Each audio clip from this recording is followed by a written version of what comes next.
Thank you everyone for coming today for the third day of Swamiji's Sampoorna Geeta. So today's sponsors,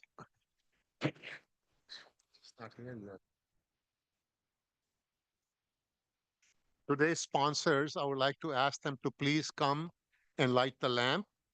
Nalini and Pravesh, Meena and Ravindra, and Swamiji would light the lamp for Anju and Rashmi, and Geeta and Baljit.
ॐ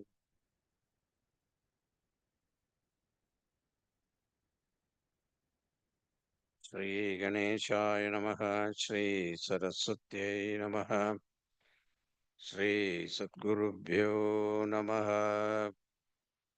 समस्तजनकल्याणे निरतं करुणामयं नमामि चिन्मयं देवं सद्गुरुं ब्रह्मविद्वरम् मनोजवं मरुततुल्यवेगं जितेन्द्रियं बुद्धिमतां वरिष्ठं वातात्मजं वानरयूतमुख्यं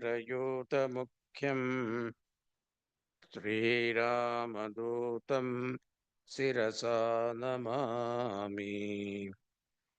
सन्तोषिणी जगन्माता मम सौभाग्यवृद्धये नमस्करोमि भक्त्या त्वां प्रसन्ना वरदा भव। शङ्करं शङ्कराचार्यं केशवं बादरायणं सूत्रभाष्यकृतौ वन्दे भगवन्तौ पुनः पुनः। ॐ नमः प्रणवार्थाय शुद्धज्ञानैकमूर्तये निर्मलाय प्रशान्ताय दक्षिणामूर्तये नमः। सच्चिदानन्दरूपाय विश्वोत्पत्त्यादिहेतवे तापत्रयविनाशाय श्रीकृष्णाय वयं नुमः।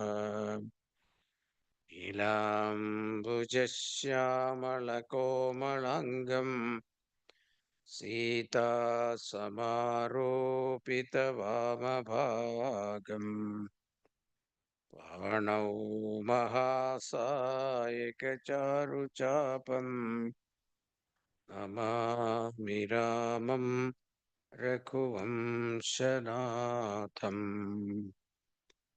मूकं करोति वाचालं पङ्गं लङ्घयते गिरिं यत्कृपातमहं वन्दे परमानन्दमाधवम्।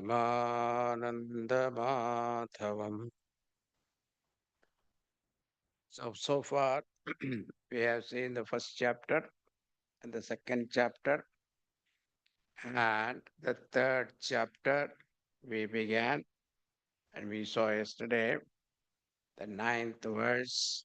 Yajnarthat karmanonyatra lokoyam karmabandhanah tadartham karma kaunteya mukta sangha samachara. So, this is the main point of karma yoga. All the activities dedicated to the Lord, those activities are not binding in nature. Because Bhagavan explained that if you do work, however small it is, it will bind you. It will have a snowballing effect. Finally, you cannot escape. At the same time, you can't but do action. As long as we live, we have to perform action. Even Sharira Yatra Jate, even for the maintenance of the body, we have to be active. So if you act, you get bound. At the same time, you can't but act. This is a dilemma. Now, how to resolve that problem? Bhagavan gives a solution here, the third chapter. That is, yajnarthat karmanonyatra lokoyam karma bandhanaha. Anyatra karmana. The other activities, other than offering to Bhagavan, all other activities are binding in nature. Therefore, tadartham karma kaunteya mukta sangha samachara. Therefore, offer all your activities unto Bhagavan. Now, how do we do this? We have to be practical. So, getting up in the morning.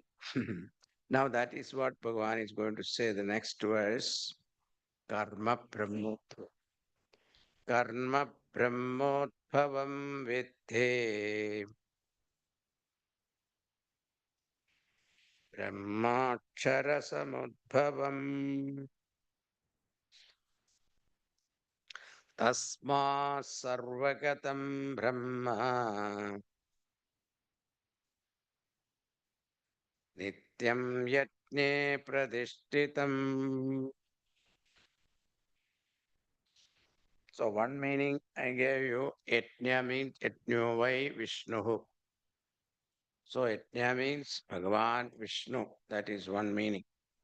Another meaning here is cooperative endeavor. It is something like when you are playing soccer. Suppose each player want to hit the ball and make a goal, then it will be a chaos. Each one should share and pass it on to the other. It is a cooperative endeavor. And all of them work in that cooperative mood. The success is for the team. This is called team spirit. All the organization where the members have the team spirit, then you see progress in that organization. Wherever there is a yajna spirit means sacrifice our individual interest. That means ego. Then only progress is possible. So the very ability to work has come from Brahman. Karma Brahmotbhavam Vidhi. Please understand the ability to perform action. It is a gift from the Lord. So, as animals, we were not skillful as our fingers were together.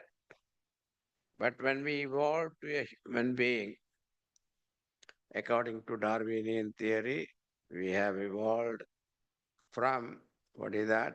Ape to human being, right? We became skillful because our fingers were separated. This is a beautiful science to study.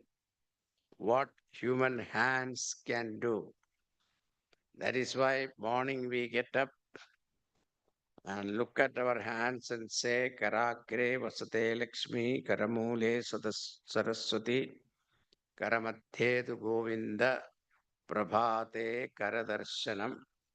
If if parents don't know the words, join Balavihar, they will teach you. Or learn from your child. Come to the Balavihar. So Karagre Vasate Lakshmi. Lakshmi, Goddess Lakshmi, Goddess wealth is the tip of our fingers. Karamule Saraswati. At the bottom, what is there?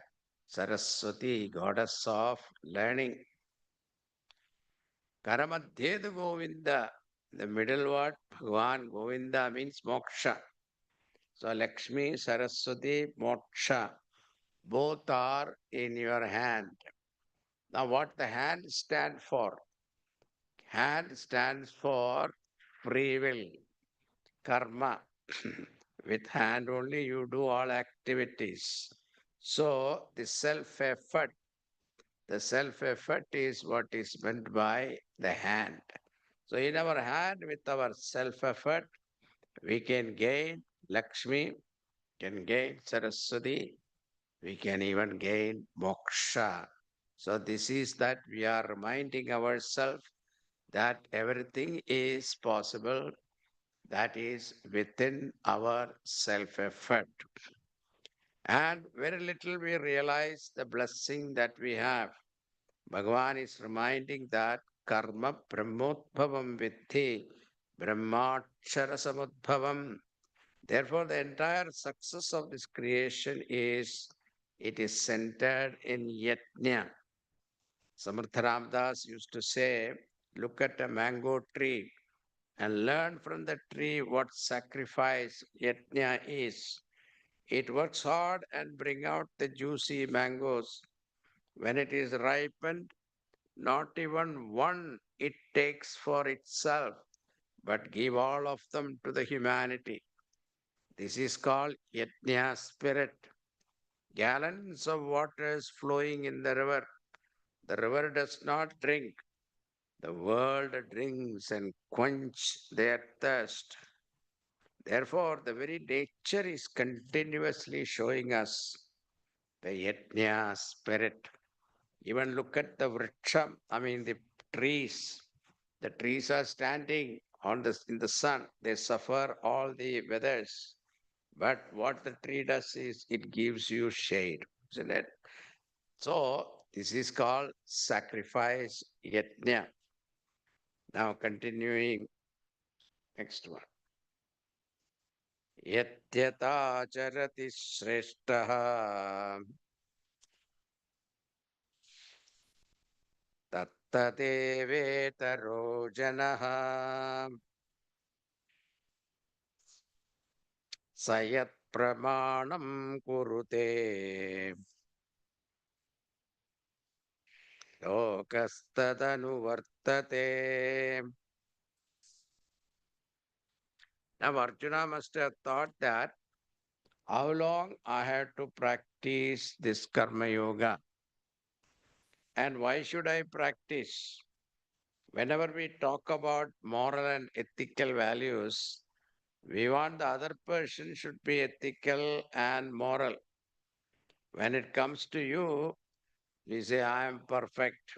This is our thinking. That's why most of the time parents come and ask us, Swamiji, you have anything for children? I say, what about you? Oh, we are okay.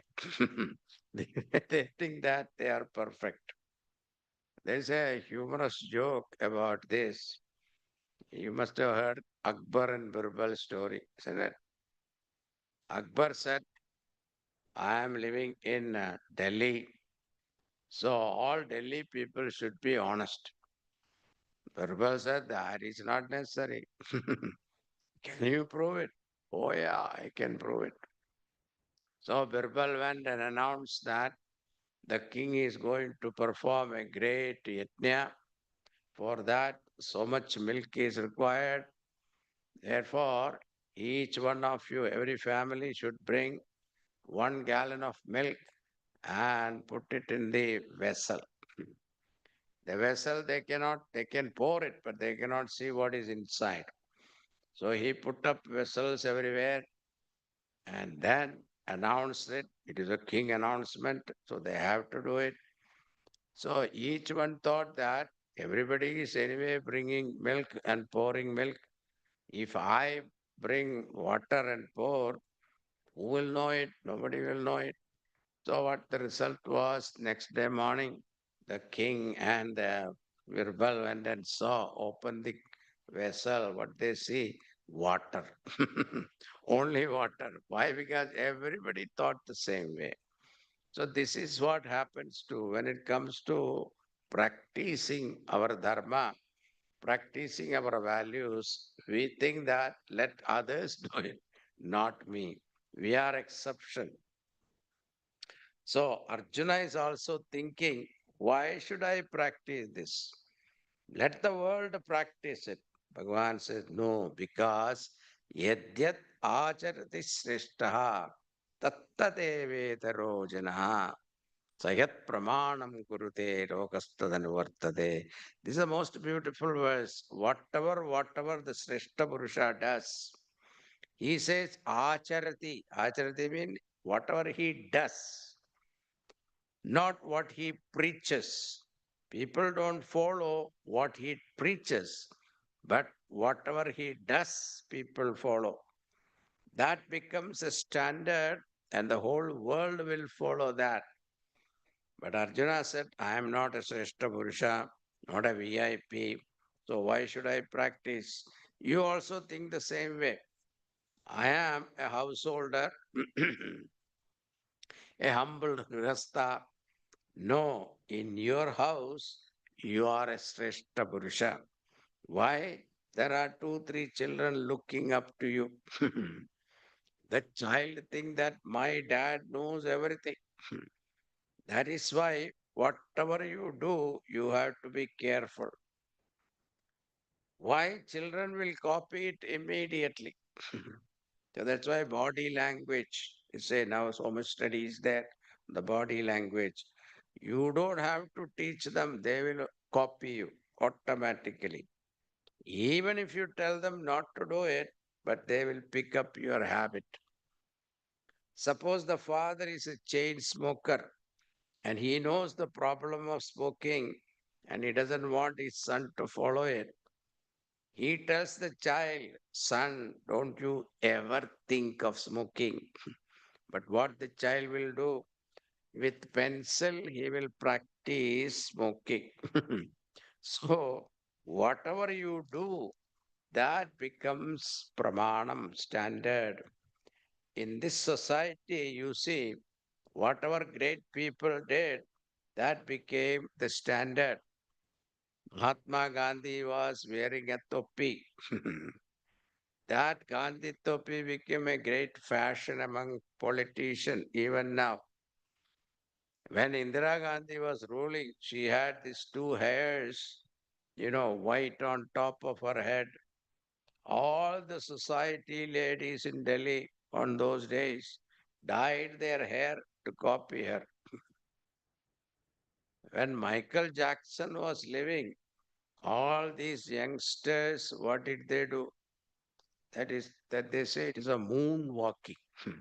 Moonwalking is that you go forward, suddenly you come backward. And all children used to practice that. Sometime before, there was a lady whose name was Fonda. Everyone started following her diet, thinking that they all will look like her. Now, anything in the field of fashion also, first the Sreshta Purusha is Europe or Paris, then it will go to Japan, then it will come to New York, then it will go to California, then all third world, isn't it? So that is why the chain stores survives. They have stores all over the world. What won't sell one place, they sell it in the other place. If you want to sell a sari, Please ask a film actress to wear. That will become a fashion. So, yadyat acharati shreshtaha tattate vetaro janaha. Therefore, Arjuna, you are a hero. Everyone who studies archery, for them, you are the inspiration. Suppose you run away from the battlefield, what will happen? You set an example. They will say, Arjuna ran away, so why not I also run away? You set an example. So Bhagavan concludes that wave of thought here. At this time, Arjuna asked a question. Arjuna asked,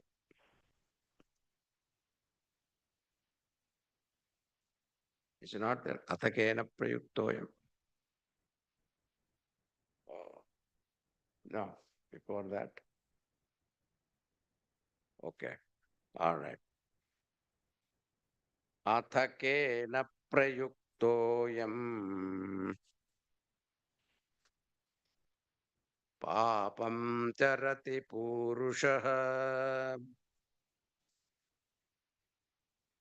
anichannapi varshneya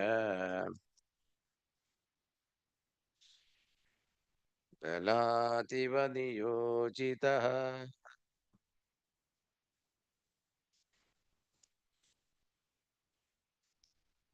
Arjuna asked this question. What is that prompting people to commit sin? It is as though someone sitting in your heart and prompting to do sin, even though you have no value for it. This is the answer Duryodhana gave.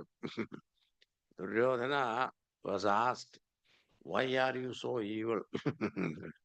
So he said, Janami dharmam nachame pravritti, janami adharmam nachame nivritti. I know what is right and wrong, but what to do? There's though some genie is sitting there and pushing me to do evil things. So this is what Arjuna is asking. Even though that man may not have the value for it, but something tell him to do it. What is that pushing him to do, commit all these sins? Bhagavan said, Kama yesha krodha yesha rajoguna samutpavaha mahashino mahapatma vidhenam iha vairinam. So your enemy is not outside Arjuna. It is in your own heart. Your desire, your anger. The desire fulfilled, greed comes. Desire not fulfilled, anger comes. So, wherever there is desire, there is anger also. Desire is not fulfilled, you get angry. Desire has got mahashanaha. This desire has got great appetite. However much you indulge, you never get satisfied. And Mahapatma, it make you do wrong things to fulfill your desire. Hook or crook, you must get it. But you are doing something wrong, adharma. It doesn't matter. But suppose you are caught, there are lawyers, I will see that. So this kind of thinking will come at that time. So consider that they are your enemy. Bhagavan dramatizes here where this karma resides and create a havoc in the mind. This particular portion you should listen to Gurudev's discourse. He gives a very beautiful example. He goes on with it for more than half an hour, okay? But I will make it short. I will not be able to tell exactly like him, but I will try. Once Prince Charles was invited to India for a visit. Indian government made all arrangement for his visit. At that time, the Udaipur Rani, Maharani, she said, I will also invite him. And as an honor, I will wear the rare necklace that I got it from my grandmother. That diamond necklace cost 30 crores. I will wear it. And she wore that and took pictures, newspaper advertised. And in time, Prince Charles came, and after the state visit, then he remembered that he is invited by this Udaipur Rani. So he flew there, and then Udaipur Rani received him with all pomp and show. And then, nowadays all the palaces are converted into five-star hotel. So in that hotel, there was a beautiful reception, and she invited all the VIPs from the city to attend this function. And then, in the beginning, every party, there is always what is that? Happy hour, right? That happy hour. And everybody started going to and the whole Giza Palace, naturally, a lot of people will be going around with the drinks and then something to eat also, chatpat, they will be there. And it was going on. Everybody was enjoying that happy hour. Then finally the DJ said, he put on the music and then started the music. Everybody should dance now. So he announced that the princess, that the queen, and the Prince Charles, he invited them to the center of the floor to dance to the music. And in the meantime, what happened was a jewel thief. He also read the news in the newspaper and he decided to steal that necklace from her. He also got an invitation somehow because he was a well known person in the society, well dressed and good looking also. So he also came and he had a company also. Both of them started dancing along with the Prince Charles. Not only him, all others, the guests also started dancing. And then, at the peak of that dance, this man, this jewel thief, slowly advanced and went close to this queen and the Prince Charles. And then he left his, what you call, uh, partner, and then slowly tapped at the back of the prince. That is, as a gentleman, you have to move away to give chance for him to hold the hand of the princess. And Charles moved away, and then he took the hand of this queen and started dancing for 2, 3 minutes. And suddenly the lights went off. And the lights went off only 2 seconds. And when the light came, suddenly they heard a scream. What is that? The queen started screaming, my necklace, my necklace.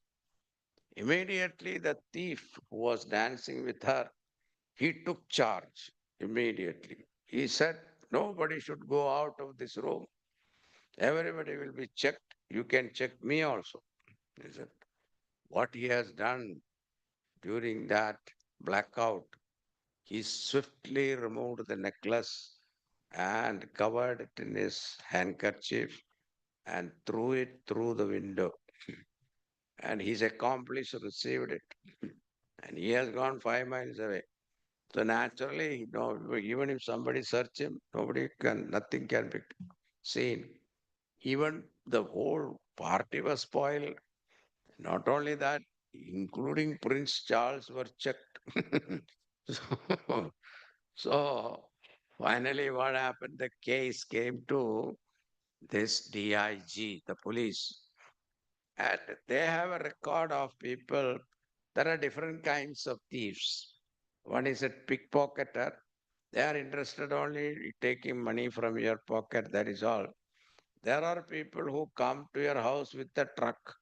So they will take whatever thing, TV, etc., they will take and then load it and go.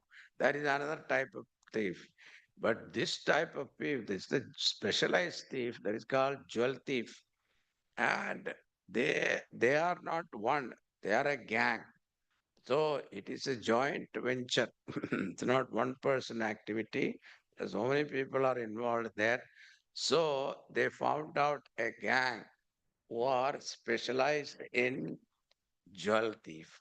So they, they narrowed it down, one particular group, and then they knew also who is the chief. And they researched and find out that this person has got three abodes, three places. One is his mother's house, another is his wife's house, third one is his girlfriend's house. So these are the three places. So they sent out this policeman in, civil dress in the form of selling mumfali, vegetable, etc. like that. And under that vegetable, they have this walkie-talkie also. And then from the mother's house, they observed for a long time and said, there is no movement here. I don't think he is here. Over. So head office, they got this news. Then from the wife's house also, this person informed, I don't think he is here. There is no movement. Over. Then the girlfriend's house. Suddenly, the man who was observing there, he saw a shadow moving. Immediately informed, I see.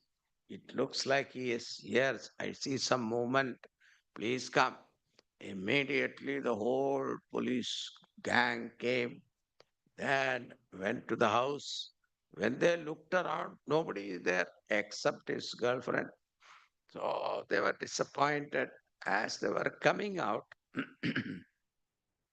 the DIG was a very intelligent person. So he suddenly turned around and looked at the wardrobe where they closed the cupboard, and the shoes were pointing in the wrong side.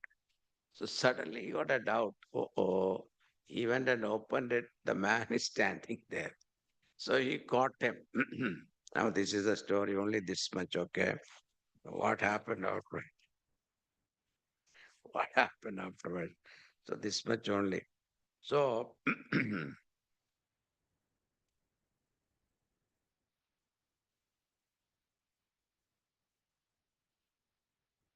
how to catch the thief? Who is the thief here? Kama is the thief. Desire is the thief. How to catch the thief is what now Bhagavan is going to say. It is there. Ah. Indriyasyendriyasyartho. Oh, sorry. Oh, not this one. Next one. Next one. Next one. Indriyani mano buddhihi asyaadhisthanamuchyate एतैर्विमोहयत्येष ज्ञानमावृत्य देहिनम्. Next one also. तस्मात् त्वमिन्द्रियाण्यादौ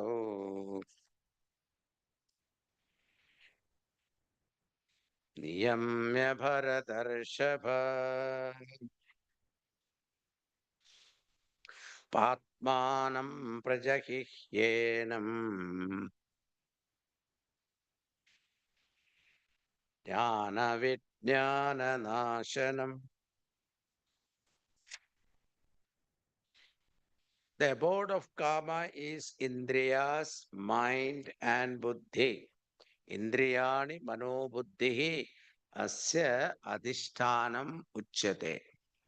So these are the three abode. So Indriya, mind and buddhi. Mother's house, wife's house, girlfriend's house. Now you decide which one is girlfriend. That you can decide. Sitting there, this karma deludes everyone. How to catch this thief who robs your peace of mind? Therefore, Bhagavan says, Tasmat tvam indriyani adau niyamya. Control your senses first and kill this karma. Patmanam prajahihyenam jnana vijnana nashanam. Kill this karma who is the destroyer of knowledge and wisdom. If you know there is a weakness for certain things, you control that at the physical level. Slowly, our mind and intellect also behaves. So, this is the program the Lord has given to control desire. Now, the question comes certain desires we are born with, and certain desires we have picked up. There are two types of desires. One type of desire is you picked up when you go to somebody's house, you see some gadget there. Oh, it is very nice. You also develop a desire. I must have it, isn't it? This is how the picked up desire. This picked up desire is easy to give up. But there are certain desire we are born with. Now, how to handle that? What to do with those desire which are born with you? Is the next question. So we go back to the 34th verse. Ah, 34.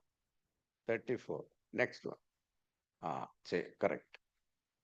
Indriyasindriyasyarthe ragadveshau vyavastitau tayornavashamagachet tau hyasya paripandhinau. Bhagavan says, according to your prarabdha, vasanas, the desire will explode in your mind. It will explode in our mind, but it is up to you to act upon it. Whether I should fulfill that desire or not is up to you. Don't come under its sway. Tayoho vasamna agachet. What happens is when a desire rises, the mind picks up that desire and magnifies it and portrays its tenfold glory to kindle your interest. That is why thinking about a pleasure is more than when you really enjoy it. And we go for it. Instead of that, Bhagavan gives a solution. When the desire comes, watch it and leave it to the Lord. Oh Lord, the desire has come in my mind. If it is okay, then let it happen. Otherwise, you take care of it. Let it go. With this attitude, you remain. The desire will come like a boomerang 2, 3 times. All the time you should keep be alert and keep that thought. So then it will go away. It is a phase. It will go away. But we have to be very, very careful. These are inner tapas, which is more difficult than outer tapas. If somebody asks you to stand on one leg and just to do tapas, chant the name of Lord, and you may be able to do it. But suppose I ask you, watch your mind. You do it for 2 minutes, then you get tired. Then what happened? Mind will give you some fascinating ideas, and then you get catch up on that, and then you forget the whole purpose. So this is what. So, real spiritual progress is possible only when you start watching your own mind. You must be wondering in the Himalayas, all these Mahatmas sitting in the cave, what do they do? Whole day. Think about it. There is no newspaper, radio, there is no CNN, there is no YouTube, there is no cell phone, nothing is there. Wi-Fi also not there. So how they spend their time? Think about it. Watching their mind. Mind gives free entertainment. I tell you, you don't need anything else. Learn to detach it and enjoy the fun. This is an act you have to learn. Otherwise, you may be listening to Vedanta for 20 years, 30 years. Swamiji, I am a student of Vedanta for 30 years. Then what happened? Nothing is happening. I guarantee you that. Why? Because we have taken this mind for granted. Our own mind, not somebody's mind. Because we are very expert in studying others' mind, but not our own mind. So therefore, start watching your mind. So this will definitely make you grow in the spiritual path. With this, the third chapter is concluded. Now we enter into the fourth chapter. The fourth chapter has many topics. First one is the Guru Shishya Parampara of this knowledge, how it came down from the Lord to the disciples. Then, most interesting topic is the incarnation theory. Then he is introducing Chadurvarnyam, the four caste system. Then he talks about karma itself. Then the highest vision of a yogi. Then how to get there. And different yajnas are enumerated.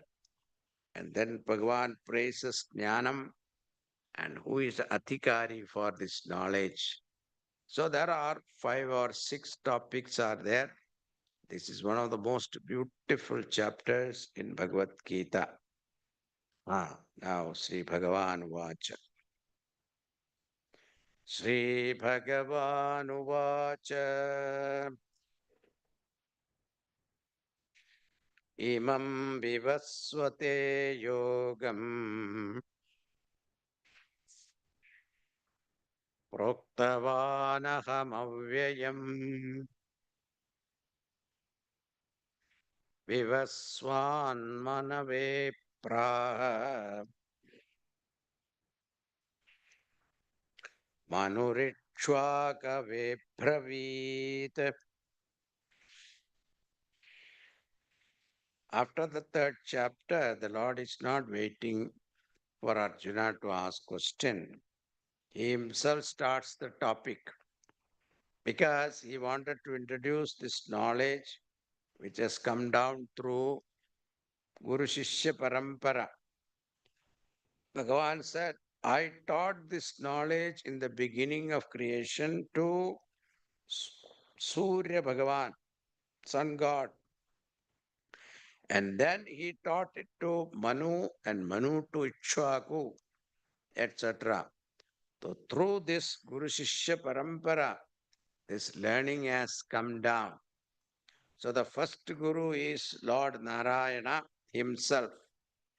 So through Raja Parampara and Rishi Parampara, this knowledge has come down. Rajarshi and Brahmarshi Parampara. Sometime Brahmarshi has to learn from Rajarshi.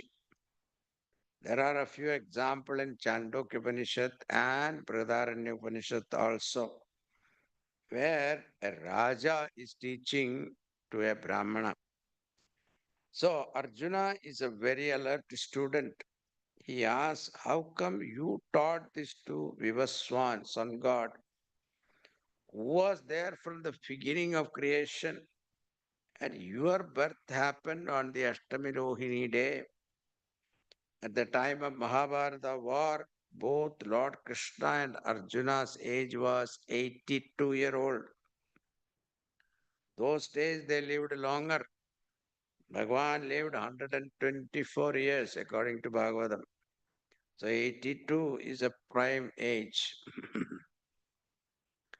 Arjuna said, I know your age. How come you taught this knowledge to Vivaswan? The idea was don't bluff. And Bhagavan said, Arjuna, we both have taken many births. Bahuni me vyatitani janmani tavadarjuna tanyaham veda sarvani nattum vetha parantapa. Arjuna, we both have taken many births. The difference is I know all of them, but you don't know them. Then Arjuna got another doubt. If you are the Lord, why should you take birth? I can understand we are ignorant people, jivas take birth, but why should you, the Lord, take birth? You have it. Ajopisanna.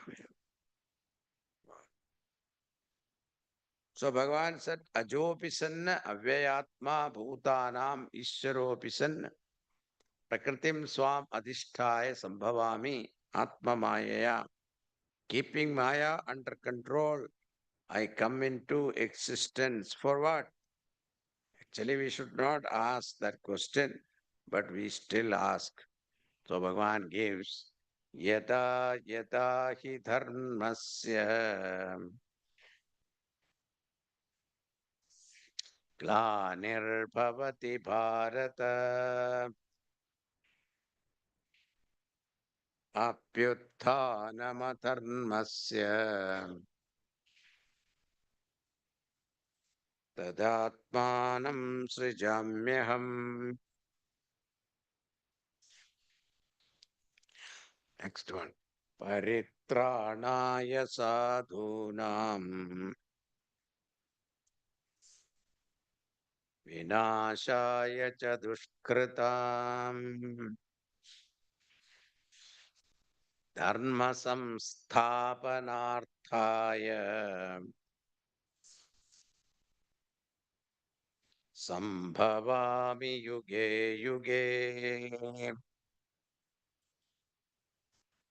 So whenever there is a decline in dharma and there is an uprise in adharma, then I come into existence at that time. So whenever there is a decline in dharma and uprise in adharma, I come into existence. This is called avatara, incarnation. Now, dharma itself you cannot see running around. But dharmi, the one who practices dharma, you can see. And such people become less and less in the society. At that time, Bhagavan said, I will come. And all these avatars, if you read in the Puranas, then you will find that all the 33 crores of devatas, along with Brahmaji and Lord Shiva, as a result of complaints from Bhumi Devi, approaches the Supreme Lord Narayana. They pray to the Lord for help. As an answer to the prayer, Bhagavan appears. If the entire population wants material prosperity, then they will get that. Or if they want peace, they will get that. What is Lord? He is the total mind. So he appears for the protection of Sadhu Purusha. Now, who is a sadhu? Parakaryam sapnodi iti sadhu. It is said, the one who think of others' welfare before him is called Sadhu Purusha. He never compromises his values, even at the cost of his life. He is called Sadhu Purusha. Even if there is one such person whose sake Bhagavan said, I will come. Now there are examples. Muslim caught Guru Govind Singh is a very beautiful example. Muslim caught him and asked him to convert himself to Islam. He said nothing doing. Even at the last moment, they gave him a choice. He said, no, I will gladly embrace death than sacrificing my faith. They killed him. Such heroes were there in our country. Then somebody said, Swamiji, this is the time he should come. So much atharmas are going on. You open the TV or your YouTube, everywhere you see some problem or other going on now. This is the time Bhagavan should incarnate. Somebody said, then Swamiji said, he want to come, but who will be his mother? That is the problem.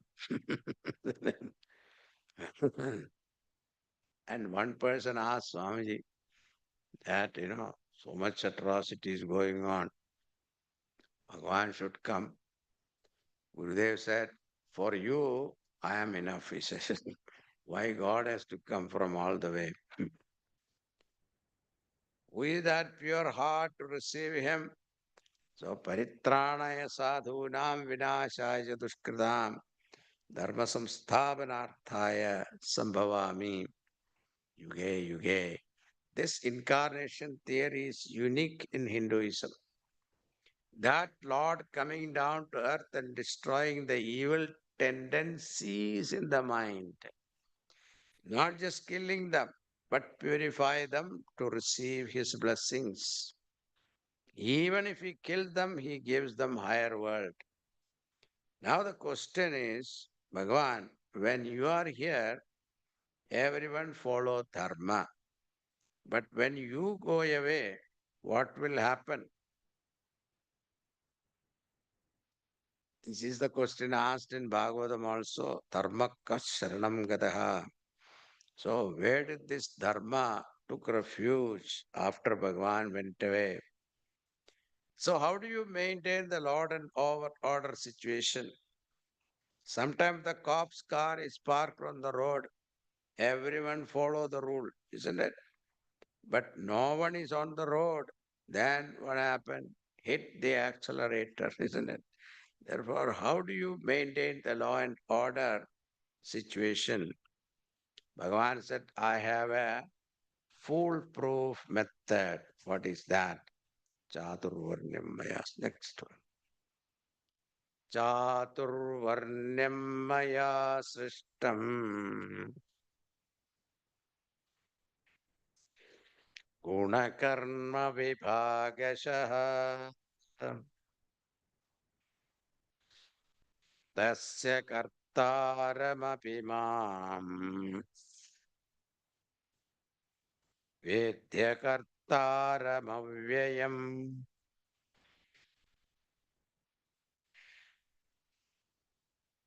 Whenever we talk about these four castes, Hindus put their head down. We feel ashamed of it. And missionaries in India, they take maximum mileage out of it because that is their stick. And Hindus also not understood our religion properly. They also think it is a shame. Now think about it. Our rishis were great scientists. When they wanted to study the humanity, whenever you want to study something scientifically, they collect data and put them into groups. So they analyze the whole humanity. They found that each one of us, we are a combination of these three gunas, sattva, rajas, tamas. So we are a combination, but each one of us, the proportion is different. This they understood, and they understood that there are four type of people in every society. It is not special to only in Hindu society. These four categories are there in every society.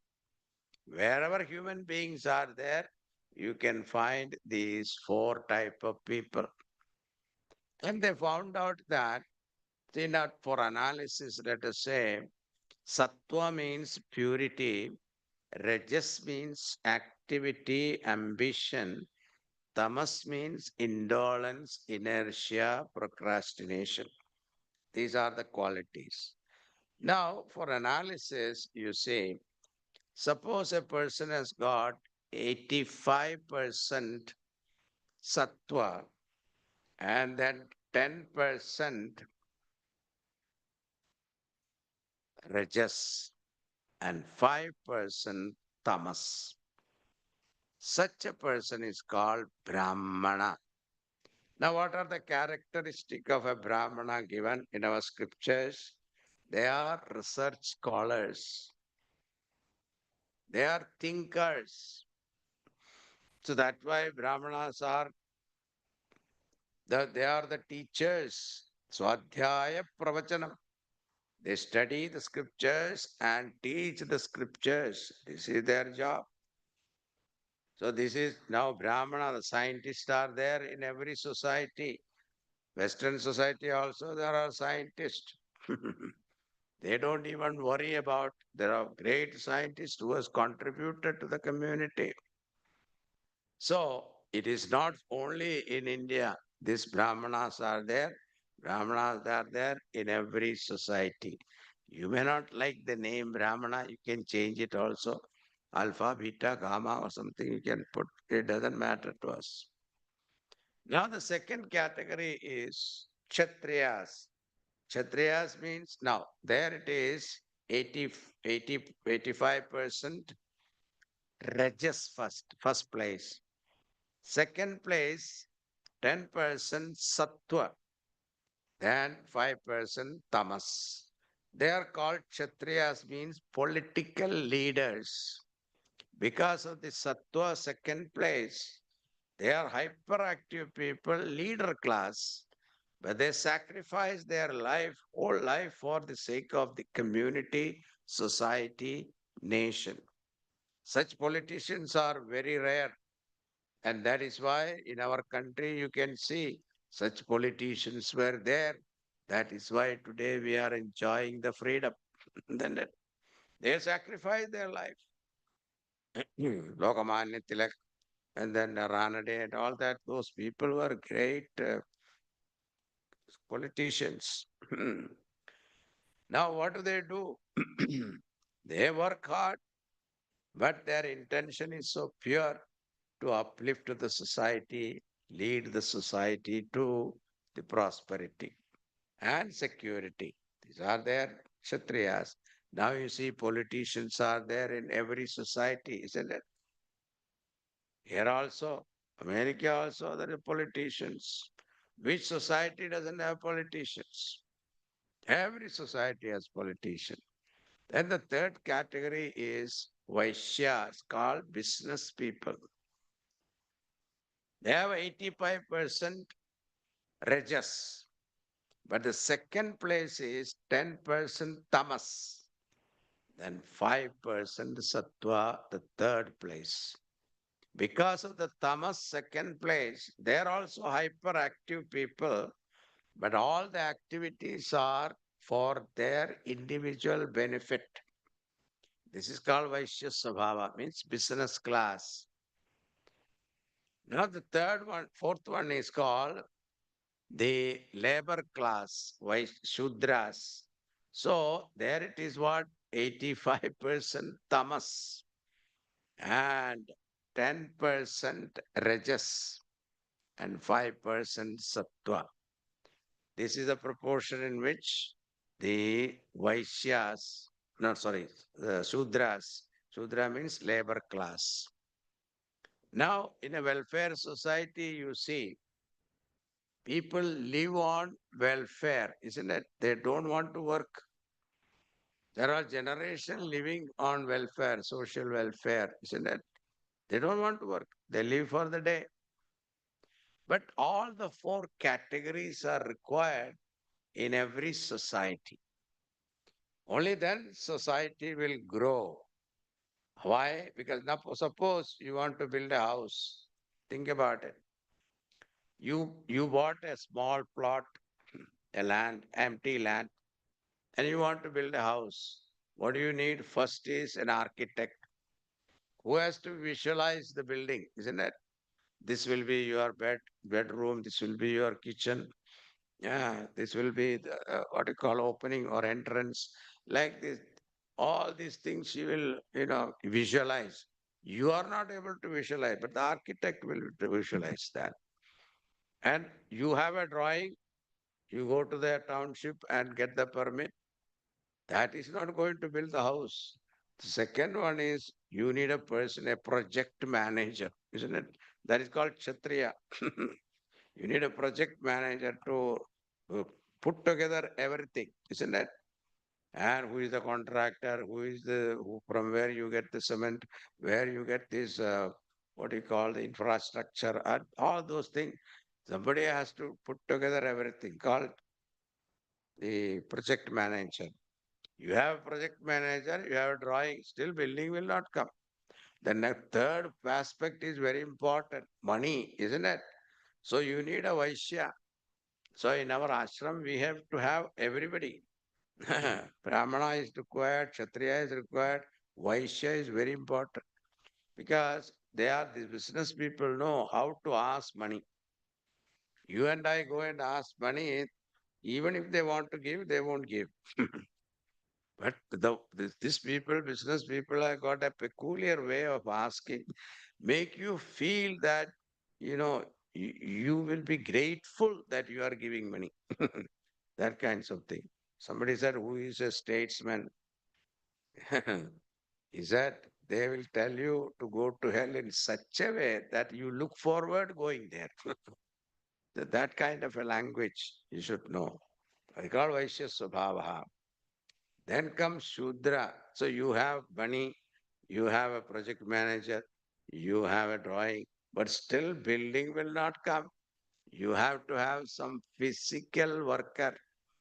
Physical labor is required. Only then the building will come up. The same way in every society, all the four categories are required to maintain, and each one of them according to their temperament. So Chaturvarnyam Maya sister Guna Karma Vibhagasha. So according to their temperament, they choose their activities, they will contribute to the society. The problem is Varna Sankara. Suppose a politician become, sorry, a businessman become a politician. What happens? Now you see that.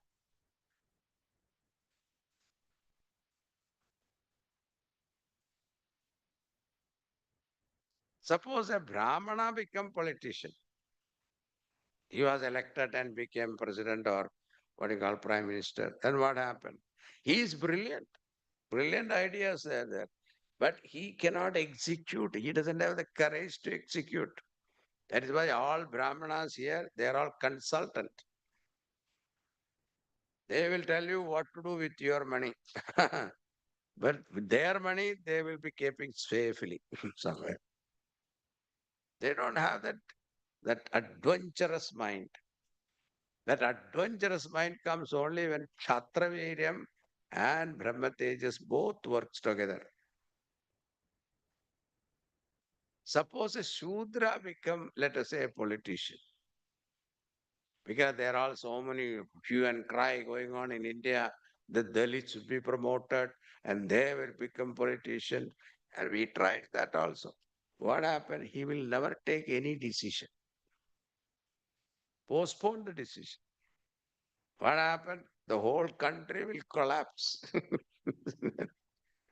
Ah. So the problem comes only when there is a mixture.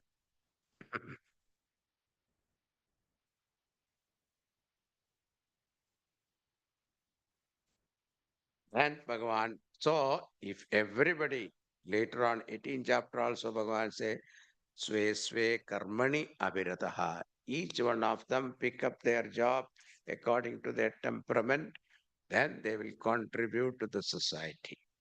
So it is, you don't have to feel ashamed about it. If somebody talks to you about your religion has got forecast, you should tell them your religion also got forecast. So who is not there? Or don't you have this, what do you call a scientist? And people who are interested in music, performing arts, etc. These are the qualities of Sattaguna. And which society will not have politicians? Which society doesn't have businessmen and labor class? So all these are there in every society. Our rishis were great scientists. They analyzed and given to us this great theory. Let us be proud about it, not feel ashamed about it. Then Bhagavan talks about karma, the one who sees the actionless Brahman and get established in it, does all actions. Then the highest vision of a man of realization is given here at the next one. Brahmarpanam. Brahmarpanam Brahmahavihi. Brahmagno Brahmanahutam. ब्रह्मैव तेन गन्तव्यम् ब्रह्म कर्म समाधिना.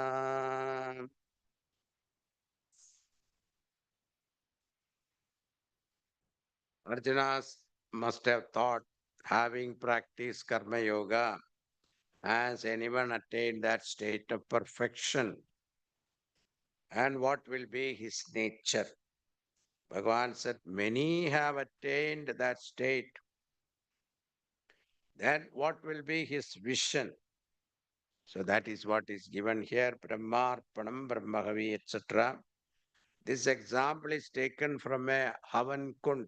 Arjuna was familiar with Havan Kund.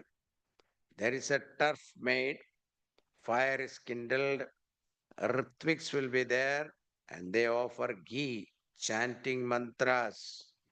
Now this example is taken here. Brahman is the ladle, Brahman is the ghee, Brahman is the oblation.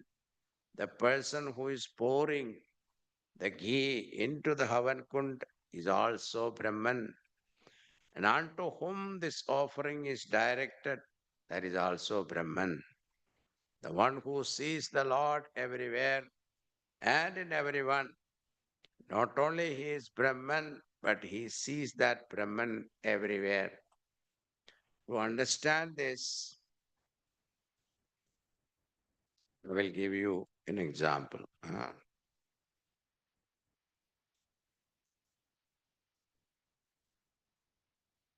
Our Gurudev was giving lecture in Chicago, Geeta Jnana Yajna. At that time, he got a telegram from President Reagan. That time it was Reagan was the president. The telegram read, Swami, can you come and see me in the White House? Gurudev immediately wrote back, if you send me the ticket, I will come. I'm a sadhu. So an answer to that, not the ticket came, the whole aeroplane came. And the policemen putted, they came to the ashram. Swamiji, you have to come with us. FBI policemen, you see. And people thought that what this Swami must have done. They were all escorted by these people. And he was taken to the airport. in a limousine. All his luggage were all packed. And in the plane, he was seated. And the air hostess came and asked, would you like to have any drink before the flight takeoff? So he said, no, just give me some water. And the flight took off and finally landed in the Capitol Hills. So from there, another limousine took him to the White House and dropped him on the gate at the gate. And he was handed over to a person there, an angel. And that person took him inside. From there, another person took him to inside. Then a third person came and took him and made him sit in the Oval Office. The Oval Office, when he saw, it's a beautiful table and chair, all empty. There is no paper. Gurudev was very impressed. So the president of the country, his table is so clean. He said, my table, is a small table, but it is full of papers. So this president of the country doesn't have paper. I was very impressed. But then he was asked to sit. And this sitting, he noticed that the chair is a tubular chair. The tubular chair, you have to be very careful. You have to sit completely inside. If you sit on the tip of the chair, it will trip and fall. So he was very careful. They were also very tall. So he sat completely full, making sure that there is no trip and fall. And then finally, the president came across the table and shook his hand. Americans, when they shook hand, you feel miserable. When this hand is going to be free. So our method is the best. You are there, I am here. Thank you. Namaste. But finally he sat down, and this president doesn't have too much time. Immediately said, Swamiji, I have called you to express my thanks and gratitude for your work, especially the work that you are doing to the youth of our nation is commendable. So I want to donate some money for the cause. Is 250,000 is okay? Swamiji said, for the time being, it is fine. So immediately took out the check and wrote in that and signed with his left hand and handed over the check. Now Swamiji is reviewing $250,000 check. Suddenly he forgot the chair. He jumped up. What happened was he hit his chin on the table and fell down. When he opened his eyes, he realized he was in his own bedroom. The whole thing was a dream. Okay.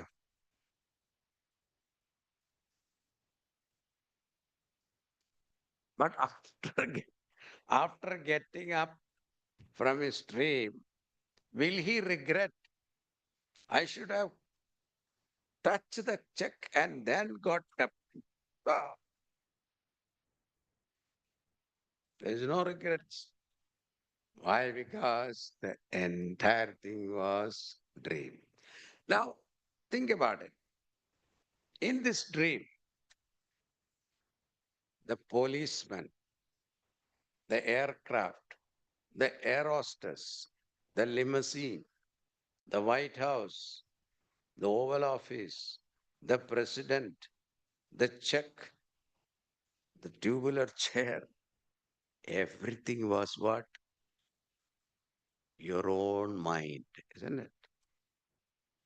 If this is understood, the entire creation is nothing but Bhagavan himself. Why? It has come from him. Since it has come from him, he himself is everything. This is what is said Brahmarpanam Brahmagavi Brahmakno Brahmanahutam Maivatena Kantavyam Brahma Karma Samadhina. So we chant this before eating food.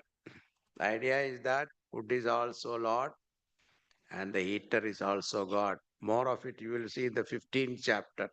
Bhagavan talks about it. We respect the food. So if you all come every day, you will see 15th chapter also. Okay.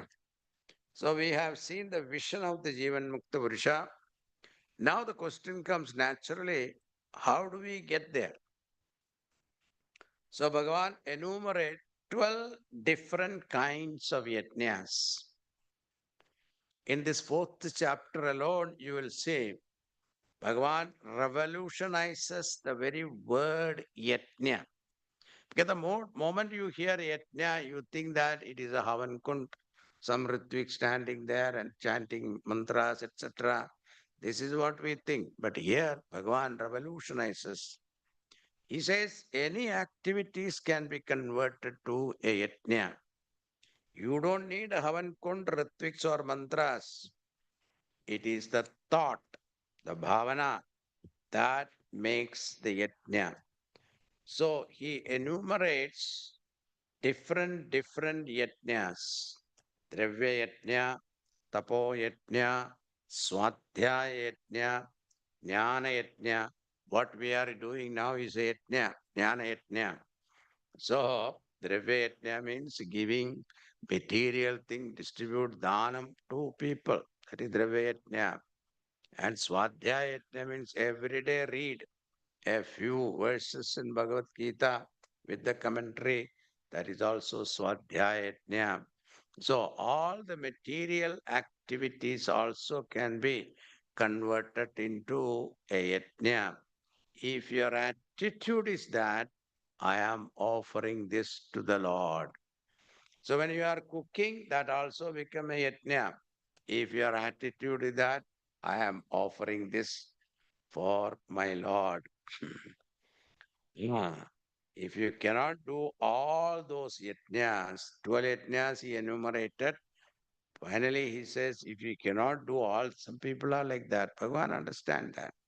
So people will always come out with an Swamiji, whatever you say, I listen, I understand. But you know my situation. In this modern time, I have no time. Tell you. For what? Breathing, you have no time? Yes. Eating, you have no time? Yes. But when it comes to do puja part, no time. Then Bhagavan gives a choice. If you cannot do all those yajnas, then do one thing. Control your eating. That is the tapas. Apare niyatahara pranan praneshu juhvati सर्वेप्येते यज्ञविदः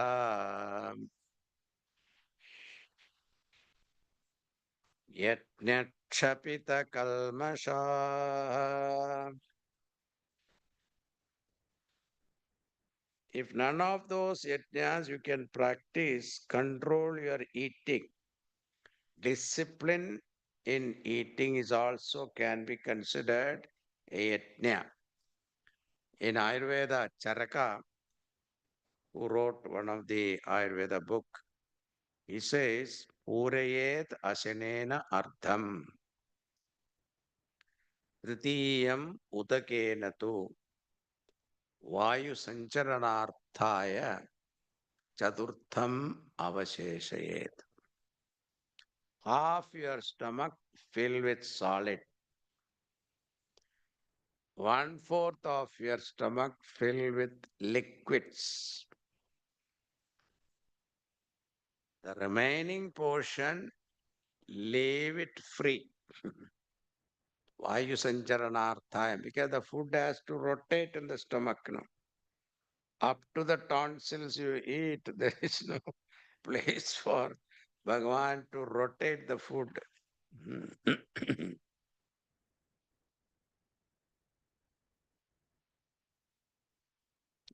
When one place I asked, told this, somebody came and asked me, Swamiji, how do I know my half stomach? This is a question. Suppose you are eating paratha every day, aloo paratha.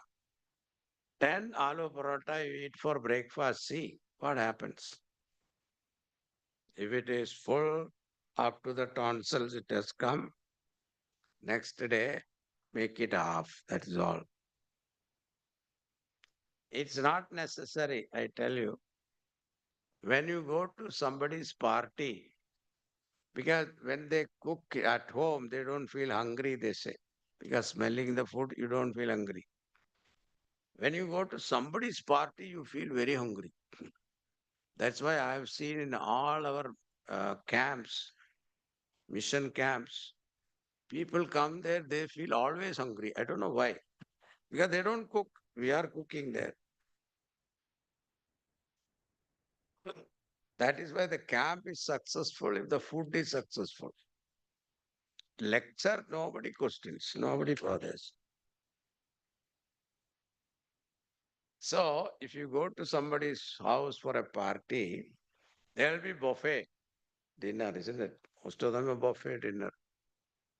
But 20 items, 30 items, some people just to show off, they will make so many items. It is the same dal in different form it comes. But anyway, they came with two different names. So we have this annakot, the 108 items they make. But if you start tasting one by one, it is all the same. They put some sugar, that's all. Some में गुड़ डालेगा, some sugar डालेगा, इतना ही है. Anyway, buffet, take one help, first time. You take one help in a plate, you enjoy it. And you feel like going for a second help, stop it.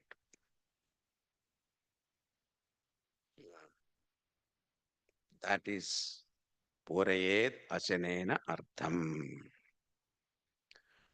Now, continuing. अपि चेतसि पापेभ्यः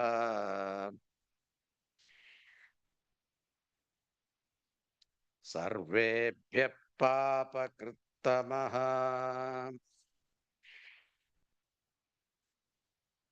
सर्वं ज्ञानप्लवेनैव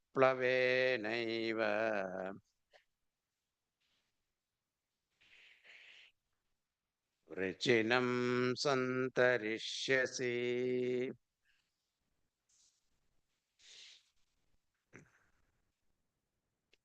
Now, when we hear about tapas, yajna, etc., we will think that it is not possible for me.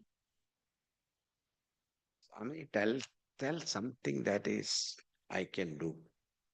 You finally said, if you cannot do all these things, control food. That is one thing I cannot do. So you feel miserable. So, in order to give us confidence in us, see, our Lord is so compassionate. He is giving us a consoling verse. Apichet apare, apichetsu duracharaha, apichetasi papebhya sarvebhya papakrittamaha. This verse he repeats many chapters. Even if you have a doctorate in sinning, PhD in sinning,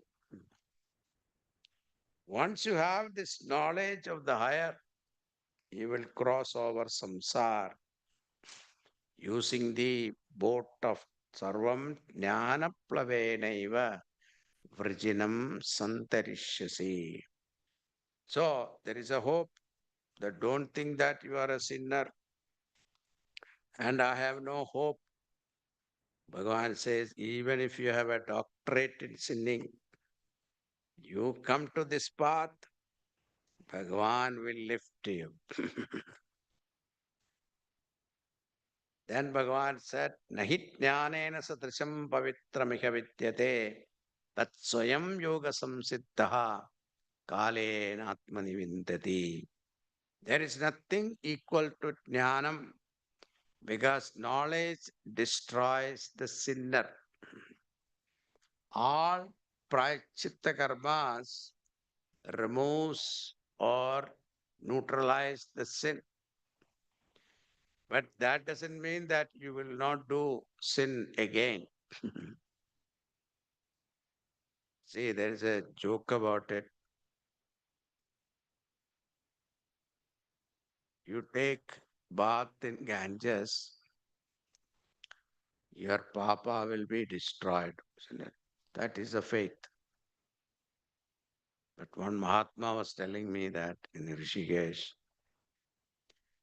see, these buffaloes, they have, when they are sitting there, they're grazing and all that at that time, their back, the flies come. And these buffaloes have a short tail also. They cannot reach the back. They try to drive them away, it won't go. Their ears also small, they cannot do. So what they do when it becomes too much of a problem, they go and dip themselves in the river. So what these flies do, the flies sitting on the back of this buffalo, they go into the river also. And when the buffalo dip himself in the water, this fly stand there. They cannot go to the water. So they will stand there in the air, waiting for the buffalo to come out. Again put out. Same thing, you dip yourself in the Gangaji.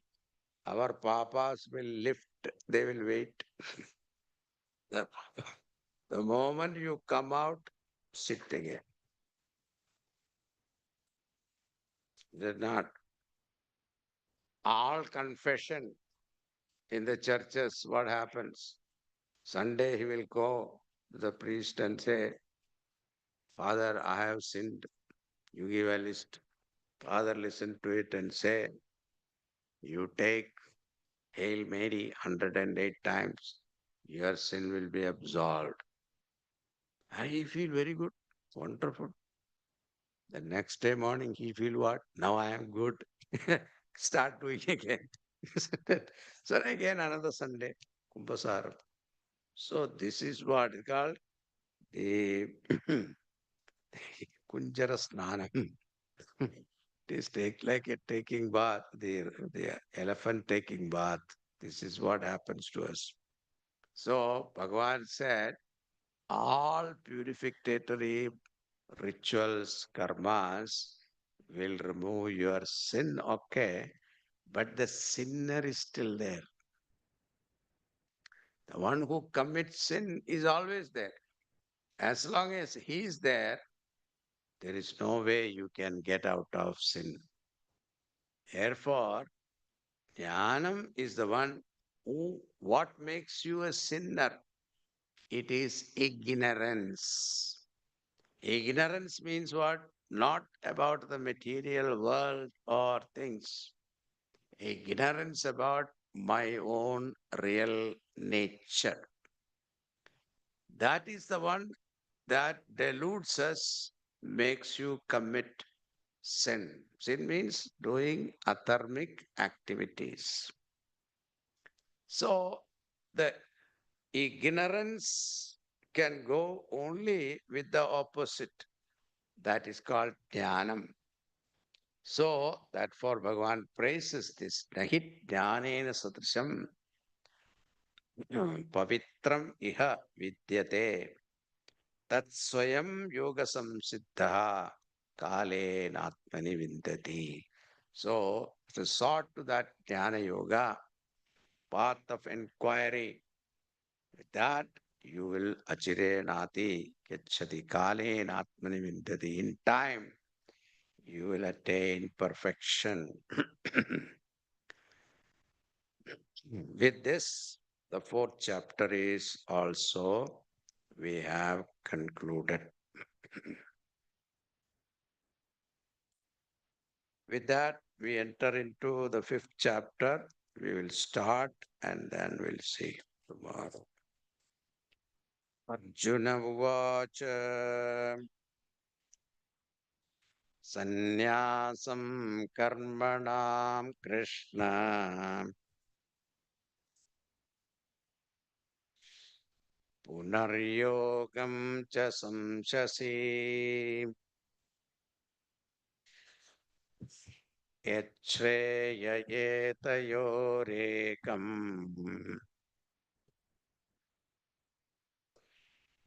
Tanme Pruhi Sunishchitam.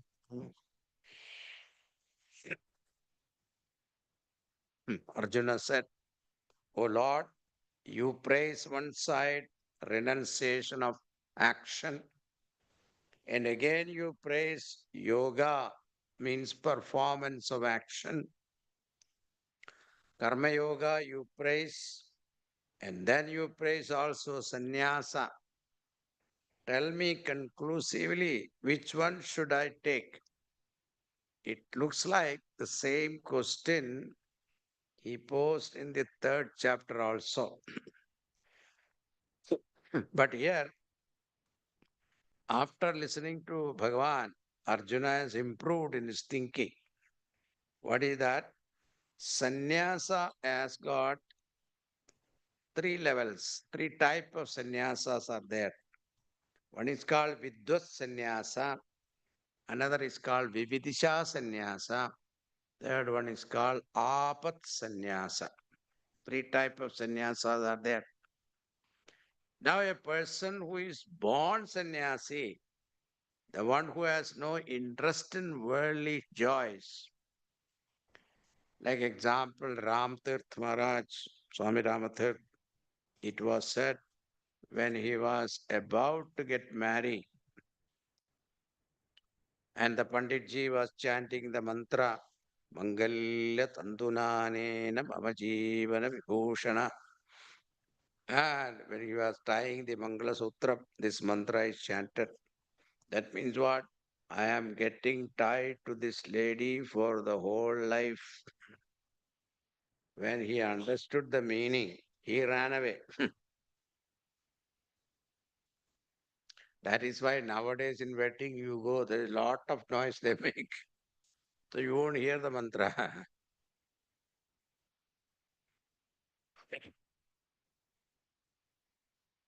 This Swami ran away because he was already a sannyasi.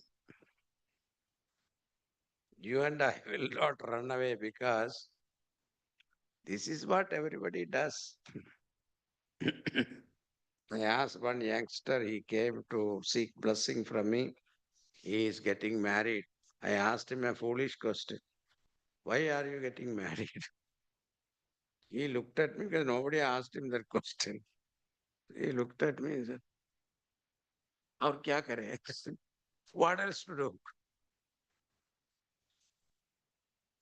But this Swami ran away because he was already a sannyasi.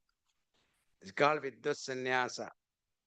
Now, Vividisa Sannyasa means you burn all your boat, you take sannyasa as a way of life, and then seek this knowledge exclusively. So, sannyasa become a sadhana.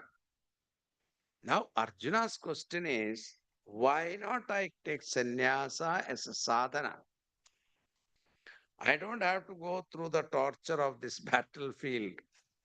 Why not I take sannyasa as a sadhana? This is question. The third one is called apat sannyasa. Whenever you are terminally ill or business loss, people take shelter in sannyas, or there is a divorce. Suddenly the husband become vairagi, he takes sannyas. But then when things improve, they feel bad. That is not good for sannyasa. But then people have this feeling if you die as a sannyasi, you get some punya. Now, Arjuna's question is, why not I take sannyas as a sadhana and exclusively seek this knowledge and finally attain mukti? Why do you engage me into this monstrous war? Nishchaya etayorekam tanme bruhi sunishchitam. Please tell me decidedly what I should do. Why not I take sannyasa as a sadhana? This is his question. Now Bhagavan is going to answer tomorrow. We will see that tomorrow. We'll stop it here today. Okay. Om Purnamada Purnamidam Purnat Purnamudachyate Purnasya Purnamadaya Purnameva Vasishyate. Om Shanti Shanti Shanti. Hari Om Shri Guru Pyo Namaha. Hari Om. Hari Om.